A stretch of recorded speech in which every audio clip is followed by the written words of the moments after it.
17ই মে শেখ হাসিনার স্বদেশ প্রত্যাবর্তন দিবস। এই স্বদেশ প্রত্যাবর্তন দিবস উপলক্ষে শেখ হাসিনা জাতির উদ্দেশ্যে যে বক্তব্য দিয়েছে সেই বক্তব্য আপনাদের সামনে তুলে ধরা হলো। তার আগে যারা আমার চ্যানেলে নতুন তারা অবশ্যই আমার চ্যানেলটিকে সাবস্ক্রাইব করুন এবং পাশে থাকা বেল আইকনটি বাজিয়ে দিন। শুরু করি সেই বক্তব্যটি। বিসমিল্লাহির রহমানির রহিম।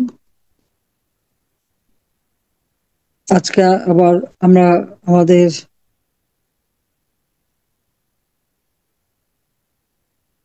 সকল নেতা কর্মী, নির্যাতিত যারা বা যে পরিবারগুলি আপন স্বজন হারা বেদনা নিয়ে দিনের পর দিন কষ্ট পাচ্ছে, সকলের সাথে আমি সহমর্মিতা জানাচ্ছি। 17ই মে 6 বছর বাধ্যতামূলকভাবে বিদেশের মাটিতে থেকে স্বদেশে ফেরার সুযোগ পেয়েছিলাম।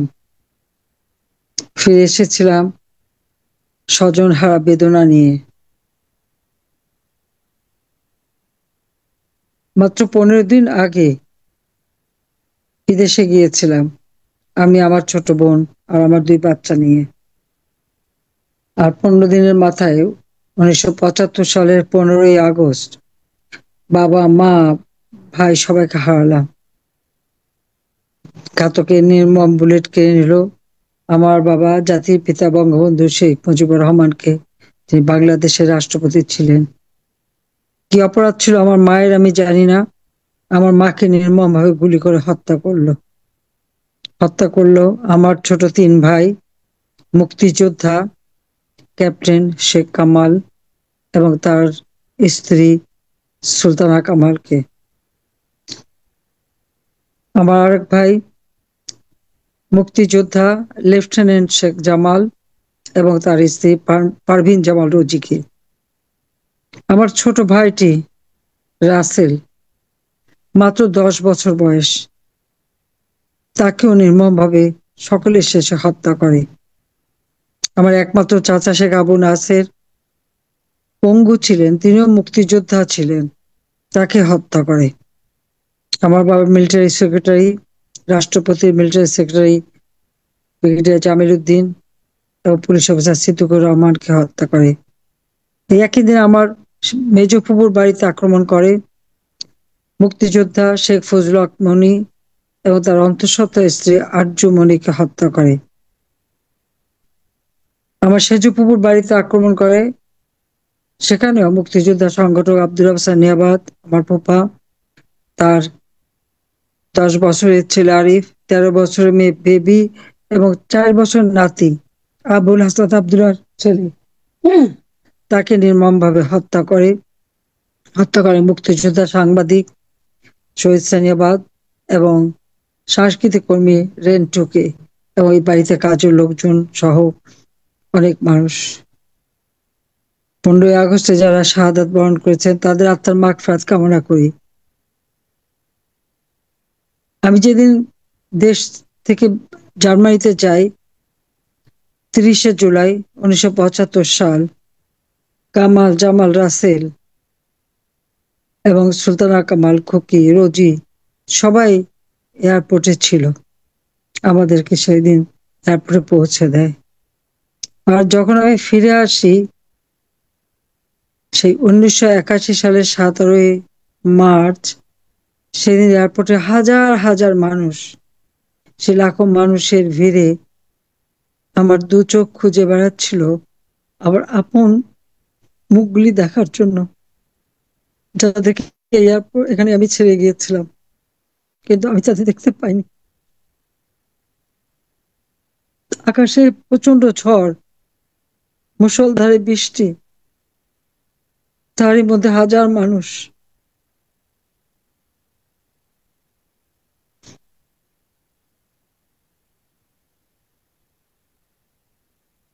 যেদিন দেশ ছেড়ে যাই সেদিন তো ভাবতে পারিনি যে এরকম একটা অবস্থা পড়তে হবে। আমি জানি না কি অপরাধ আমার সারাটা জীবন তিনি ত্যাগ স্বীকার করেছেন। সে 1948 সালে ভাষা আন্দোলন থেকে সংগ্রাম শুরু। তার আগে পাকিস্তান প্রতিষ্ঠাও সংগ্রাম করেছিলেন, কিন্তু ভাষা আন্দোলনে, অর্থাৎ আমরা মায়ের ভাষায় কথা বলবো, বাংলা ভাষায় কথা বলবো, সেই ভাষার মর্যাদা দিতে চেয়ে যে সংগ্রাম করতে যে বারবার তিনি গ্রেপ্তার হয়েছেন। পাকিস্তান নামে দেশটা হবার পর মাত্র কয়েক মাসের মধ্যেই তিনি বারবার গ্রেপ্তার হন। আর এরপর তো বলতে গেলে প্রায় 1 না 2 বছরও আমরা বাবাকে পাইনি। দেখাও তো এই কারাগারে, সে স্কুল জীবনেও কারাগারের গেটে, কলেজ জীবনেও, ইউনিভার্সিটি জীবনে, এটাই ছিল আমাদের জীবন। 71 সালে তিনি যখন স্বাধীনতা ঘোষণাটা দিলেন, তাকে সাথে সাথে গ্রেপ্তার করা হলো। পাকিস্তানে নিয়ে যে সেই কারাগারে প্রচন্ড শীত আর প্রচন্ড গরম, তারই মধ্যে তাকে মানবেতর জীবন যাপন করতে হয়েছে। কি কষ্ট তিনি করেছেন। যখন কারাগার থেকে মুক্তি পান, ফিরে আসেন সুখে, একেবারে দরিদ্র হয়ে গেছেন। কিন্তু এই কষ্ট কোনোদিন তাকে দমাতে পারেনি, কারণ এদেশের মানুষকে তিনি গভীরভাবে ভালোবেসেছেন। আর এই বাংলাদেশকে চেয়েছিলেন ক্ষুধা দারিদ্র্য মুক্ত উন্নত সমৃদ্ধ বাংলাদেশ হিসেবে গড়ে তোলা। যখন বাংলাদেশের সেই যুদ্ধ বিধ্বস্ত দেশ গড়ে তুলে বাংলাদেশকে স্বল্পোন্নত দেশে উন্নীত করলেন এবং জাতীয় ঐক্য আহ্বান করে সকল দল মত নির্বিশেষে সকলকে নিয়ে আর্থসামাজিক উন্নয়নের পথে দেশকে এগিয়ে নিয়ে যাচ্ছিলেন, তো মানুষের ভিতরে যখন একটা স্বস্তির শান্তি ফিরে আসলো, ঠিক সেই সময় এই 15ই আগস্টে হত্যাকাণ্ড ঘটলো। এরপর থেকে বাংলাদেশ একটা অশান্ত পরিবেশ। জনগণের ভোটের অধিকার নাই, ভাতের অধিকার নাই, কি দুরবস্থা। প্রতি বছর দুর্ভিক্ষ লেগে থাকতো। আমি নিজে ফিরে এসে সারা বাংলাদেশ ঘুরেছি, দেখেছি মানুষের সেই দুরবস্থা। আমি একটাই প্রতিজ্ঞা নিয়েছিলাম যে এই দেশকে আমি উন্নতি করবই, বাংলাদেশের মানুষের ভাগ্য পরিবর্তন আমি করবই, এবং বাংলাদেশকে আমি উন্নত সমৃদ্ধ করে গড়ে তুলবই। এবং আমি কিন্তু আমার কথা রেখেছি। 21 বছর পর যখন সরকার গঠন করি, বাংলাদেশকে খাদ্যে স্বয়ংসম্পূর্ণ করি। বিদ্যুৎ উৎপাদন মাত্র 1600 মেগাওয়াট ছিল, আমি 4300 মেগাওয়াটে উন্নীত করি।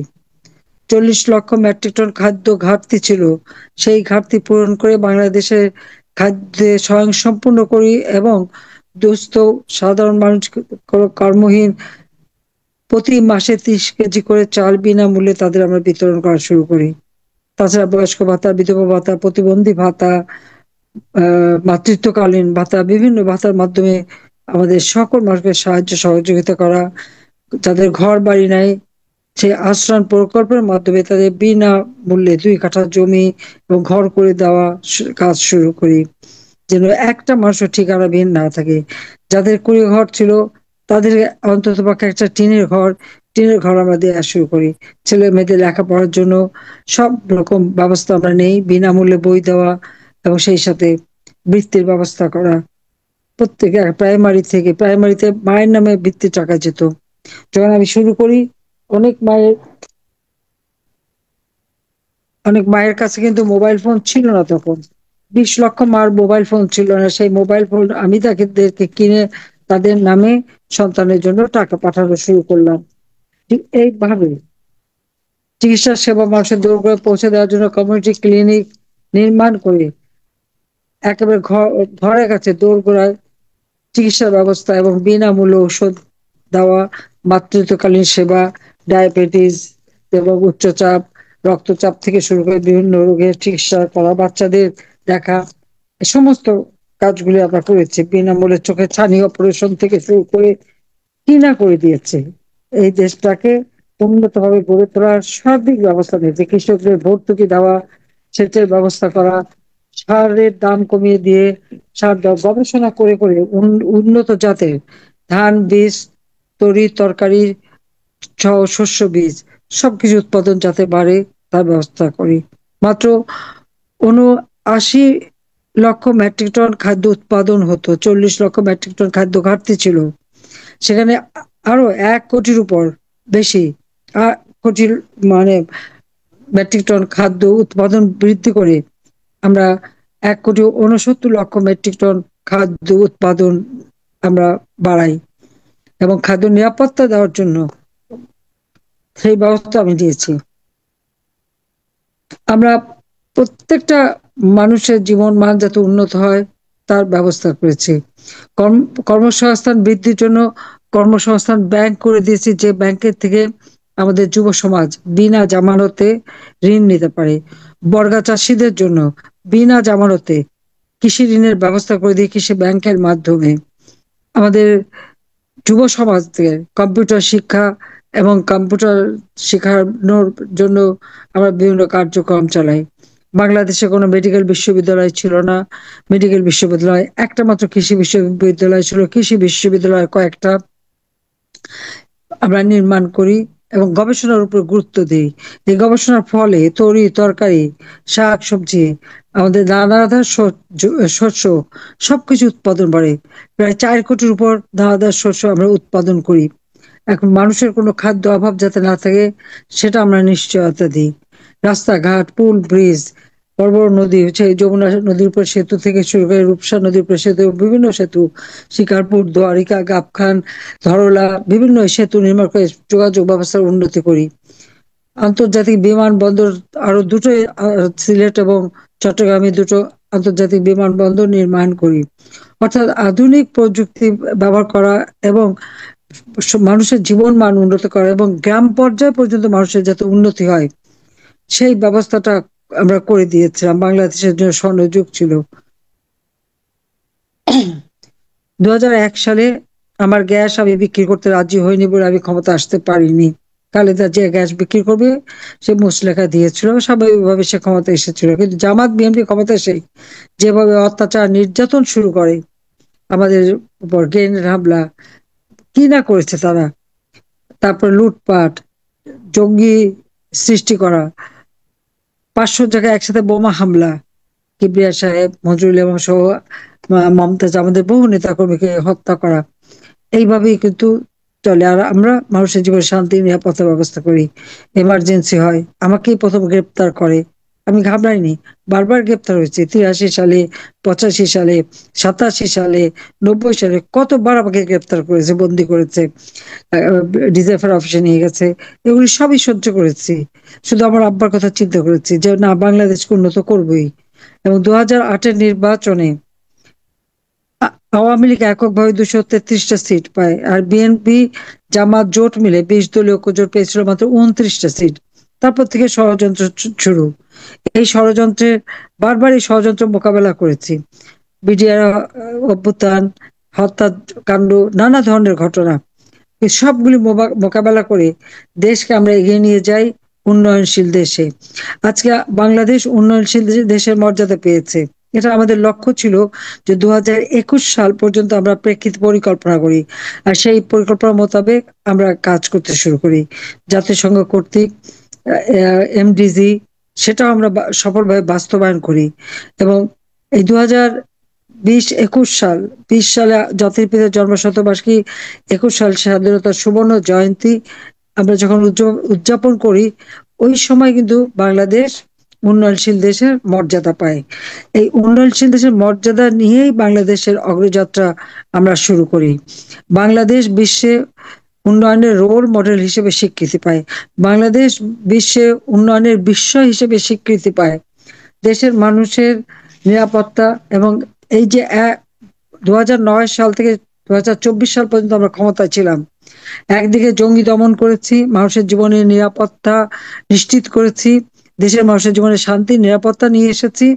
অপরদিকে অবকাঠামোগত উন্নয়ন থেকে নিয়ে শুরু করে একেবারে গ্রাম পর্যায় পর্যন্ত ওয়াইফাই কানেকশন দেওয়া, ব্রডব্যান্ড কানেকশন দেওয়া, স্যাটেলাইট বঙ্গবন্ধু 1 উৎক্ষেপণ করে আধুনিক প্রযুক্তি জ্ঞান সম্পন্ন একটা যুব সমাজ গড়ে তোলা, তারপর লার্নিং অ্যান্ড আর্নিং অর্থাৎ ফ্রিল্যান্সিং করার একটা সুযোগ সৃষ্টি করে দেওয়া, যুব সমাজের কর্মসংস্থানের ব্যবস্থা করা, এবং সব ক্ষেত্রগুলি আমরা বেসরকারি খাতে উন্মুক্ত করে দিয়েছিলাম।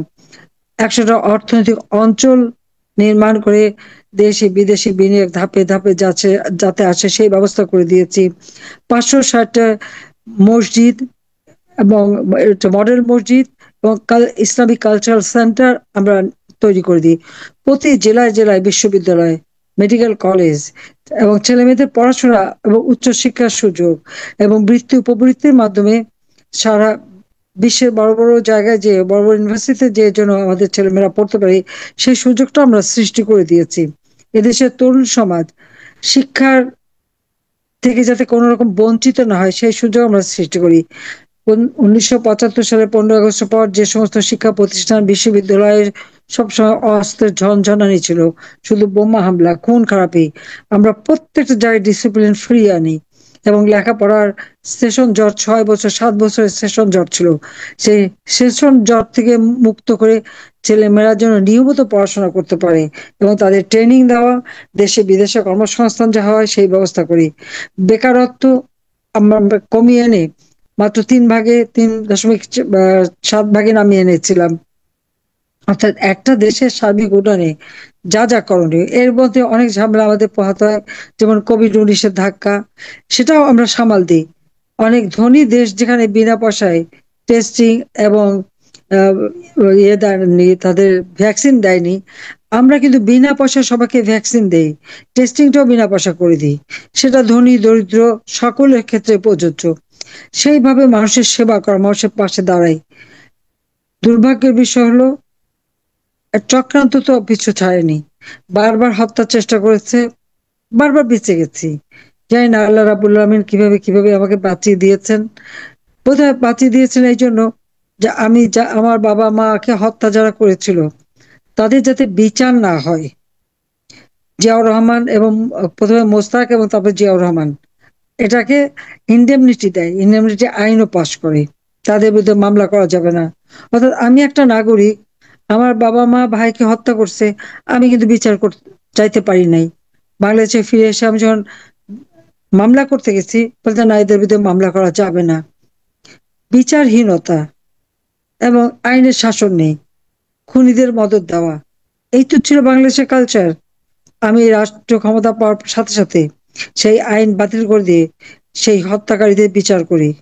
যুদ্ধাপরাধীরা যারা 1971 সালে এই বাংলাদেশে গণহত্যা চালিয়েছিল, আলবদর রাজাকার আল শামস বাহিনী বানিয়ে এই গোলাম আজম, তারপরে তার সাথে নিজামি, মুজাহিদ, মৌলানা মান্নান, আব্দুল আলিম, কামরুজ্জামান, কাদের মোল্লা সহ আরো প্রচুর নাম, কত নাম বলবো, প্রত্যেকে এই আল বদর আল শামস আর রাজাকার বাহিনী করে শিক্ষক ছাত্র ডাক্তার মানে পেশাজীবী আইনজীবী কেউ বাদ ছিল না, তাদেরকে হত্যা করা, গ্রামের পর গ্রাম পাকিস্তানি আনাদার বাহিনীকে ছিনিয়ে নিয়ে যাওয়া, জ্বালিয়ে পুড়ে ছারখার করে দেওয়া।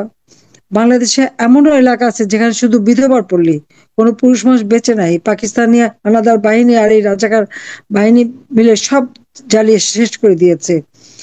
একবার না, একবার দুবার তিনবার করে এক একজন বাড়িঘর জ্বালিয়েছে, আমাদেরও সবকিছু জ্বালিয়ে পুড়ে লুটপাট করে নিয়ে গিয়েছিল। সেই যুদ্ধাপরাধীদের বিচার, এটা তো আন্তর্জাতিক আইনসম্মত, সেই বিচার আমরা করেছি। বিচারহীনতার হাত থেকে মানুষকে মুক্তি দিয়েছি, আইনের শাসন কায়েম করেছি, ন্যায় বিচার যাতে মানুষ পায় তার আমরা নিশ্চয়তা দিয়েছি। তাহলে আমাদের অপরাধটা কি?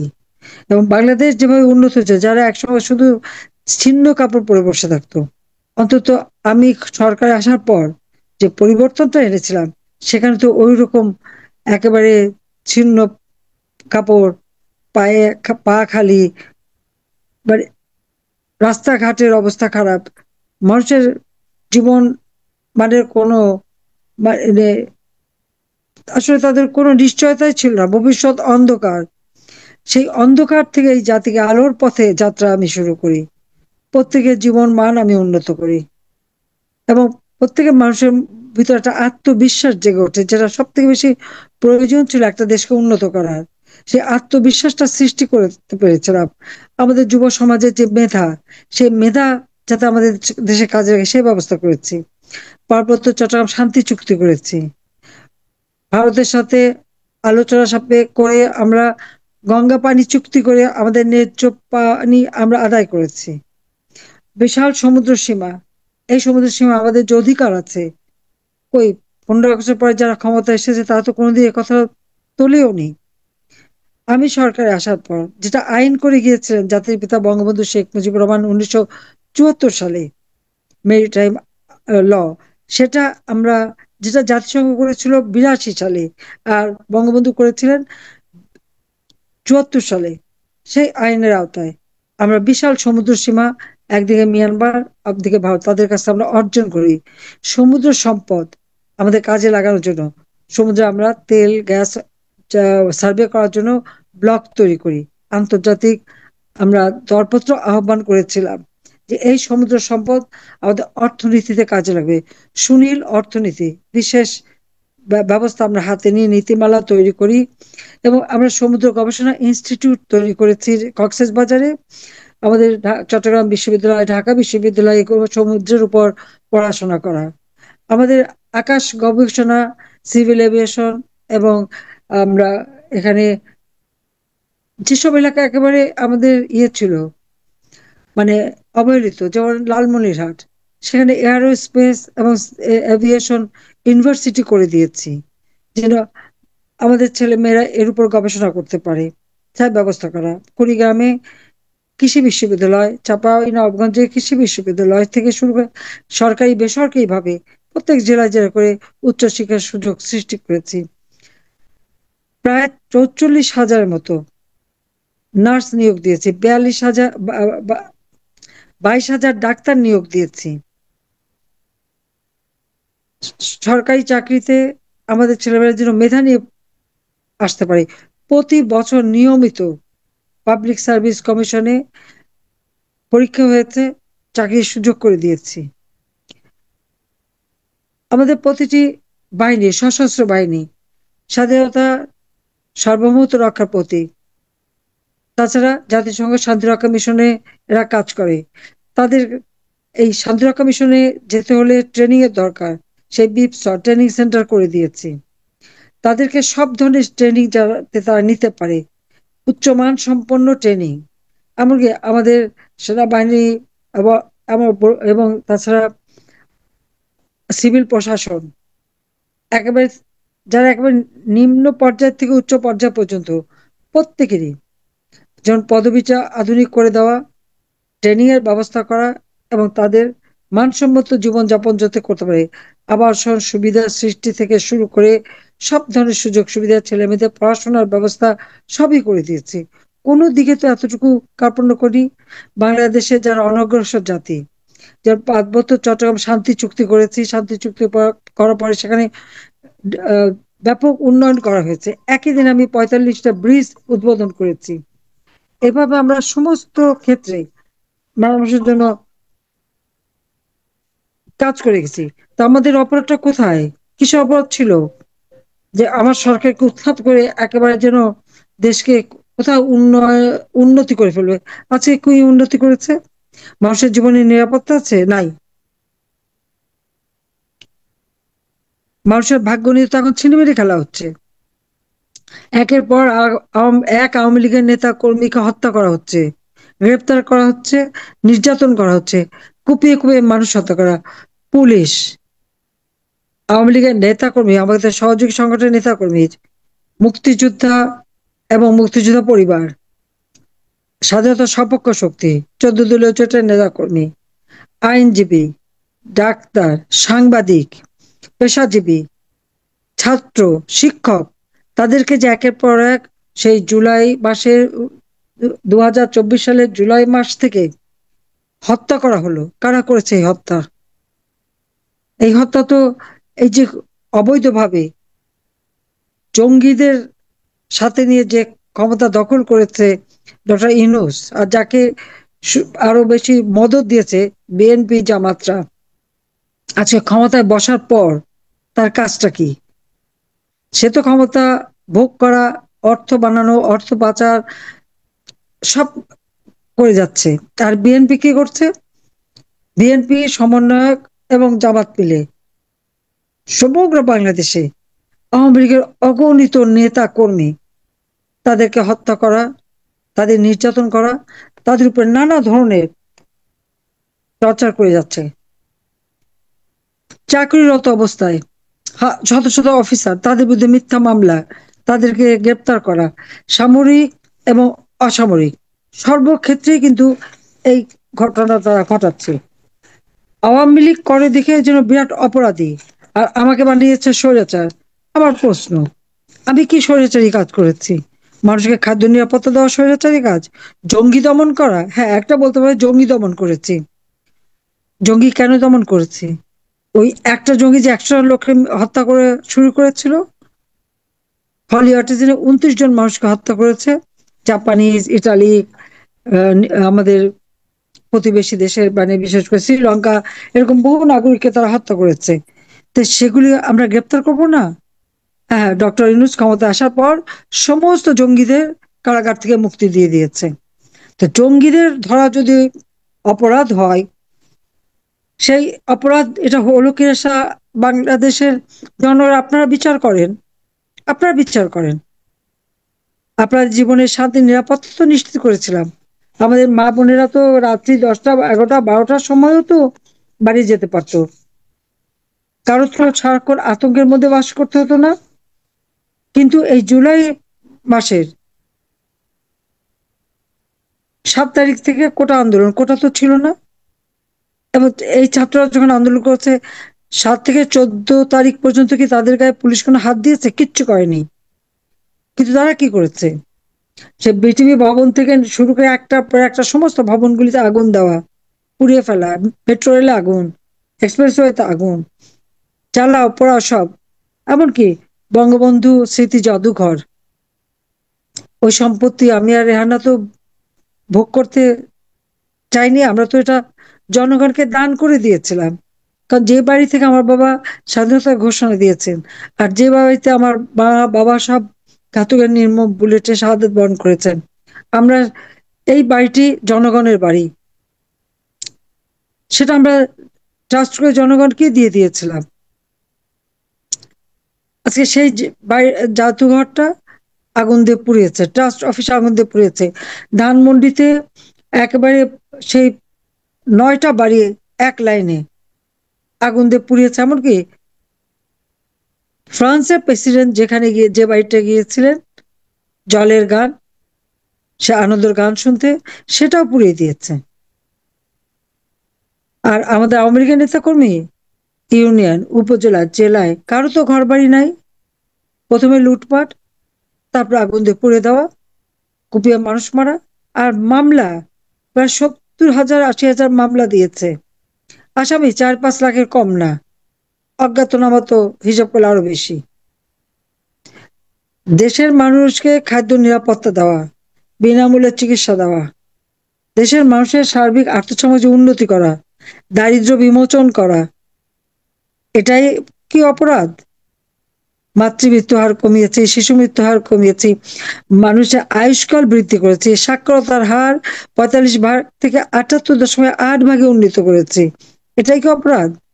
মানুষের মাথা পিছু আয় মাত্র 453 ডলার ছিল, সেখান থেকে আমি 2,800 মার্কিন ডলারে বৃদ্ধি করেছিলাম। কোভিডের জন্য কমে যায়, 2,794 মার্কিন ডলারে উন্নীত করি। জিডিপি প্রবৃদ্ধি আমরা 8 ভাগ পর্যন্ত উঠিয়েছিলাম। তো কোভিড এর কারণে এবং ইউক্রেন রাশিয়ার যুদ্ধের কারণে বিশ্বব্যাপী অর্থনৈতিক মন্দা, স্যাংশন কাউন্টার স্যাংশনের কারণে আমাদের কমে যে, সেটাও তো 2,724 আমরা রাখতে পেরেছি। আর জিডিপি আমরা 7.4 ভাগে 2023 সালে, আর 24 সালে আমাদের একটু কমেছে, তাও 6.4 পর্যন্ত আমরা রাখতে পেরেছি। আজকে সেই জিডিপি সরকার এসে তার 2% আমি এনেছে। মাত্র 102 বিলিয়নের আমাদের যেখানে অর্থনৈতিক সক্ষমতা ছিল, জিডিপি ছিল, সেটা আমি 450 বিলিয়ন US ডলারে উন্নীত করেছি। আমাদের অর্থনীতির ক্ষেত্রে বাংলাদেশের সক্ষমতা দক্ষিণ এশিয়ায় 2য় স্থানে ছিল, এশিয়ায় 9ম স্থানে ছিল, সারা বিশ্বে 35তম স্থানে ছিল। তাহলে কোথায় ক্ষতিটা করলাম? কোথায় অপরাধ হলো? মাত্র 8 মাসের মধ্যে লুটে পুটে দেশটাকে ধ্বংস করে খুন খারাপি করে, ইন্ডাস্ট্রি বন্ধ করে, শ্রমিকদের বেকার করা, শিক্ষকদের চাকরি থেকে বের করে দেওয়া, ছাত্রদের স্কুলে কলেজে ইউনিভার্সিটিতে পড়তে না দেওয়া, সব দিক থেকে একটা দেশকে পিছিয়ে নিয়ে গেছে। কেন? একটা মানুষ, ওই গরিব মানুষের ক্ষুদ্র ঋণ দিয়ে মোটা অঙ্কের সুদ খেয়ে, এবং আমারই বদৌলতে আমি তাকে দিয়েছি। আমার কাছে আজ কাচুমুচু একজন হাত পেতেছে, একটা ফোনের ব্যবসা চাই, সেই গ্রামীণ ফোনের ব্যবসা তো আমি দিয়েছি। গ্রামীণ ব্যাংকে টাকা সরিয়ে রেখে, গ্রামীণ কল্যাণ ফান্ডে রেখে বলছে ব্যাংকে টাকা নাই, গরিবের ঋণ দিতে পারছি না। ধোঁকাবাজি করেছে আমাদের সাথে। আমি প্রথমে 100 কোটি টাকা দিয়েছি, কয়দিন পরে আর সেটা হবে না, আরো কিছু লাগবে, আবার 200 কোটি টাকা দিয়ে, তারপর আরো 400 কোটি টাকা দিয়ে গ্রামীণ ব্যাংকটা আমরা সব গুছিয়ে দিয়েছি। সমস্ত টাকা পয়সা লুটে খেয়েছে, সব বিদেশে পাচার করে বিদেশে টাকা তিনি ইনভেস্টমেন্ট করেছেন। ওই দেশে তো করেনি, গ্রামীণ ব্যাংকে তো করেনি। ঝড় বৃষ্টি, প্রাকৃতিক দুর্যোগ, এই কোভিড বা কোনো কিছুতে কোনোদিন কোনো একটা মানুষকে সাহায্য করেছে? তা করেনি। কিন্তু বিদেশে তার খুব নাম, কারণ সব জায়গায় টাকা দিয়ে বেড়াচ্ছে, অনুদান দিচ্ছে, প্রাইজ মানি দিচ্ছে, দিয়ে আবার নিজের নাম কিনছে। এখন যে গভর্নমেন্ট ফর্ম করছে তার উপদেষ্টা সবকটা তো বিদেশি নাগরিক, একজনও তো না। এবং ইনুস নিজেও যে বিদেশি নাগরিক এতে কোনো সন্দেহ নাই। কারণ তার কি বাংলাদেশের পাসপোর্ট অতীতে ছিল? সে ক্ষমতা যাবার পর যখন তার লাল পাসপোর্ট করা হয়, অর্থাৎ বিদেশে যাওয়ার জন্য, এখন কি অন্তর্বর্তীকালীন সরকার, যার কোনো অস্তিত্ব নাই, সংবিধানও নাই, কিছুই নাই, একটা নাম দিয়ে ক্ষমতা দখল করে বসে একখানা পাসপোর্ট বানায়। কোনো পাসপোর্ট যদি কেউ নতুন করে বানায় তাহলে পুরোনো পাসপোর্টের নাম্বারটা কিন্তু সেখানে দিতে হয়। ডক্টর ইউনূসকে সে নাম্বার দিয়েছে? দেয় নাই। কেন দেয়নি? তাহলে তার বাড়ি কোথায়, সে কোথায় থাকে, কোন দেশের নাগরিক ছিল? সে প্রশ্নটাও এসেছে। অবৈধভাবে ক্ষমতা দখল, সংবিধান লঙ্ঘন করে, আর সমস্ত প্রবাসীদের নিয়ে এসে বসানো। কেন বাংলাদেশে মেধাবী লোক ছিল না? তাদের বসাতে পারেনি? আর তার সাথে তার এই সমন্বয়ক, সমস্ত ওই যে জঙ্গি সন্ত্রাসী চালা চামুন্ডারা, রাতারাতি আঙ্গুল ফুলে কলা গাছ। তার সেই প্রেস সচিব থেকে শুরু করে সব কাটারে এখন বিদেশে টাকা। কি ক্রিপ্টোকারেন্সি, বিটকয়েন কিনে কিনে রেখে দিচ্ছে, সময় পেলেই তারা ভাগতে পারবে। আজকে একটা সাজানো গোছানো সুন্দর দেশকে সর্বনাশের পথে নিয়ে গেছে। কেন? আমার একটু কষ্ট লাগে যে সারা দিন রাত অক্লান্ত পরিশ্রম করে মাত্র 15 বছর মধ্যে দেশটাকে আমি উন্নয়ন করে উন্নয়নশীল দেশে মর্যাদা উন্নীত করলাম। সারা বিশ্বে বাংলাদেশের কত সম্মান, প্রত্যেকে বাংলাদেশের সম্মান করত। আজকে বাংলাদেশ সারা বিশ্বের কাছে জঙ্গির দেশ। এইভাবে একটা দেশের সর্বনাশ কোন মানুষের মধ্যে দেশপ্রেম থাকলে করতে পারে? এদের কোনো দেশপ্রেম নাই, এদের শুধু স্বার্থ চরিতার্থ করা, অর্থ চুরি করে খাওয়া, অর্থ পাচার করা। শেয়ার মার্কেটে 90,000 কোটি টাকা পাচার করে দিয়ে কিছু টাকা আবার ওয়েজানার স্কিমে নিয়ে আসে। বেশ, বুদ্ধিটা ভালোই। টাকা নিয়ে নয় ছয় করায় মানে এনুসের মতো ওস্তাদ আর কেউ নাই। কাজে এই অবস্থায় আমাদের আওয়ামী লীগের নেতা কর্মীদের যে কষ্ট, এটা মানে ভাবলেও আমার খারাপ লাগে যে এত কষ্ট করলাম, তারপর তাদের আজকে এইভাবে কেন ভুগতে হবে, এইভাবে কেন কষ্ট পেতে হবে? সেটাই আমার প্রশ্ন। আমি তারপরেও দেশবাসীকে এটাই কথা বলবো, আমাদের নেতাকর্মী যারা তাদের বলবো, যারা স্বজনরা বেদনা নিয়ে আছেন তাদের এটাই বলবো যে জাতির পিতা বঙ্গবন্ধু শেখ মুজিবুর রহমানের নেতৃত্বে আমরা দেশ স্বাধীন করেছিলাম। তিনি চেয়েছিলেন ক্ষুধা দারিদ্র্যমুক্ত বাংলাদেশ গড়ে তুলতে, এবং আওয়ামী লীগ ক্ষমতা আসার পর বাংলাদেশকে আমরা ঠিকই ক্ষুধা দারিদ্র্যমুক্ত হিসেবে গড়ে তুলেছিলাম। আজকে আবার সবকিছু ধ্বংস করে দিয়েছে। লাখো শহীদের রক্তের বিনিময়ে পাওয়া এই স্বাধীনতা, ওই পতাকা আজকে তাও ধ্বংস করতে চাচ্ছে।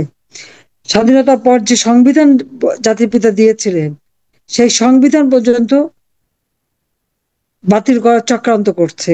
কি সমন্বয়করা বিপ্লব করেছে। এটা কিসের বিপ্লব?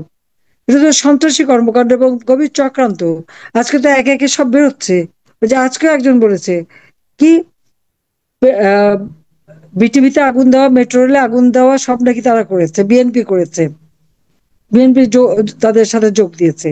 আর সমন্বয়ক বলেছে পুলিশ হত্যা তারা নিজেরা করেছে, মেট্রো রেল করেছে কেন, বিপ্লব সফল করতে। আর এক সমন্বয়ক বলল গণভবন আক্রমণ করার জন্য ছাত্র বেশি আসেনি, সেই জন্য ফেক আইডি কার্ড করে ওই যে টোকাই কিশোর গ্যাং, বিহারি পট্টির লোক, তাদেরকে ছাত্র সাজিয়ে নিয়ে এসে এই আক্রমণ করেছে। এই হলো তাদের, এটা নাকি বিপ্লব। এটা কিসের বিপ্লব? এটা তো জঙ্গি হামলা। তারপর আমি আমার দেশের জনগণকে বলবো, আমার দলের নেতাকর্মীকে বলবো যে কেউ মনোবল হারাবেন না। মনে রাখবেন যে বঙ্গবন্ধু শেখ মুজিবের সৈনিক আমরা, তার আদর্শ বুকে ধারণ করে যে কোনো পরিস্থিতি মোকাবেলা করতে হবে। আমাদের অনেক নেতাকর্মী আজকে কারাগারে বন্দী, আহত, নিহত, ঘরহারা, মানবেতর জীবন যাপন করছে। তাদের পাশে দাঁড়াতে হবে।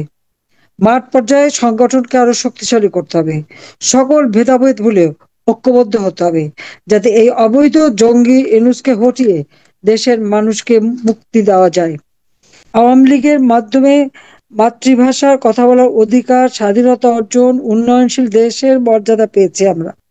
এই আওয়ামী লীগকে ধ্বংস করা যাবে না। আজকে আওয়ামী লীগকে নিষিদ্ধ করে, আওয়ামী লীগের নিবন্ধন বাতিল করে, আওয়ামী লীগের কর্মকাণ্ডকে নিষিদ্ধ করে। আওয়ামী লীগের শক্তি এদেশের জনগণ। আওয়ামী লীগ বাংলাদেশকে জাতির পিতা বঙ্গবন্ধু শেখ মুজিবের স্বপ্নের ক্ষুধা দারিদ্র্যমুক্ত উন্নত স্মার্ট বাংলাদেশ হিসেবে ইনশাআল্লাহ গড়ে তুলবে, এই আত্মবিশ্বাস আছে। এখনকার যে অবস্থা, এটা সাময়িক, এটা সাময়িক। এটা একটা দুর্বৃত্ত আমাদের ঘাড়ে চেপে বসেছে, এটাকে যেভাবে হোক হটাতে হবে। সে কবির ভাষায় বলতে চাই, মেঘ দেখে করিস না ভয়, আড়ালে তার সূর্য হাসে, হারাশশীর হারাহাসি অন্ধকারেই ফিরে আসে। যতই অন্ধকার ঘনাক, আলোর রশ্মি জেগে উঠবেই। আর সেটা, সে আলো কিন্তু আমাদেরই জ্বালাতে হবে, আমাদেরই মানুষের পাশে দাঁড়াতে হবে। আমার একমাত্র ভরসা এদেশের জনগণ। বাবা মা ভাই সবই তো হারিয়েছি, আমার তো হারাবার কিছু নেই। আমি তো নিজের জন্য কিছু করিনি, না ছেলে মেয়ের জন্য করেছি, না বোনের জন্য করেছি। কিন্তু ইনুস ক্ষমতায় আসার পর আমাদের ছেলে মেয়ে সকলের পিছনে লেগে আছে। কি অপরাধ করেছে তারা, কিন্তু লেগে আছে। কাজে এই অবস্থার থেকেও কিন্তু আমাদের উত্তরণ ঘটবে, বাংলাদেশ আবার আমরা ফিরে পাবো। তারা নাকি বাংলাদেশ স্বাধীন করেছে, বাংলাদেশকে যে অন্ধকার ঠেলে দিয়েছে এটা তারা দেখতে পাচ্ছে না। কারণ এখন অর্থের লোভে মোহে তারা একেবারে বিভোর হয়ে আছে। কাজে এই অভিশাপ থেকে দেশকে ইনশাল্লাহ আমরা মুক্ত করবই করব। আজকে দিয়ে সেটাই আমাদের প্রতিজ্ঞা। ভেবেছিলাম উন্নয়নশীল দেশ হিসেবে বাংলাদেশ গড়ে তুলেছে, আমার ডিউটি আমি শেষ করেছি। কিন্তু এখন দেখছি না, আবার যে একটা সুন্দর সাজানো বাগান বাংলাদেশটা, সারা বিশ্বের কাছে যেখানে সম্মান, একটা বুনো শুয়োর এসে সমস্ত কিছু নষ্ট করে দিয়েছে, তছ নছ করে দিয়েছে সমস্ত বাংলাদেশ। আজকে বাংলাদেশের মানুষের ঘরে ঘরে হাহাকার। আবার দারিদ্রের হার বেড়ে গেছে, 18 ভাগ থেকে এখন 23-24 ভাগে উঠে গেছে। হত দরিদ্রের হার যেখানে 5 ভাগ ছিল 10 ভাগ হয়ে গেছে। মাথা পিছু আয় কমে গেছে, সব দিক দিয়ে অর্থনীতি ধ্বংস, সামাজিক নিরাপত্তা নাই, দেশের মানুষের হাহাকার। কাজে এই অবস্থা থেকে অবশ্যই আমরা মুক্তি পাবো। আমি আবারও বলবো যে কেউ মনোবল হারাবেন না, মনে সাহস নিয়ে সবাইকে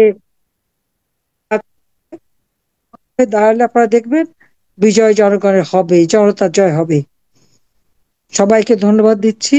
সবাই দোয়া করবেন যেন জীবনে যে কটা দিন আছি বাংলাদেশের জনগণের সেবা করতে পারি। বাংলাদেশের মানুষের মুখে আবার হাসি ফোটানো, তাদের জীবনের নিরাপত্তা দেওয়া, তাদেরকে আরো সুন্দরভাবে গড়ে তোলা, এটাই আমার কর্তব্য। এই বাংলাদেশকে ক্ষুদ্র দারিদ্র্যমুক্ত উন্নত সমৃদ্ধ সোনার বাংলা হিসেবে গড়ে তুলবো। সবাইকে ধন্যবাদ। জয় বাংলা, জয় বঙ্গবন্ধু, বাংলাদেশ চিরজীবী হোক।